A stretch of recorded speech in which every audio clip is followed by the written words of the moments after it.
ইনি হলেন আমাদের সুজয় কাকা। এখন দেখবেন তার একক অভিনয়। কি রান্না করেছিস রে সোনাই? ভাতে ভাত।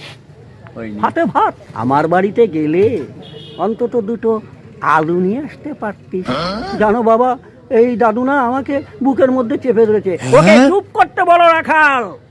আমি কি না ওর দাদুর বয়সী, ওকে কি আমি খারাপ ভেবে বুকে তো নিতে পারি? আরে চরিত্রই হচ্ছে দুনিয়ার শ্রেষ্ঠ সম্পদ।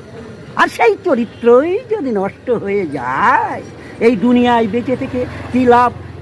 তাই বলুন দেখি আপনারা। কিন্তু দেখুন, আমি একটু আগে যা করলাম, নিজেকে তো আর নিজে গালাগাল দেওয়া যায় না।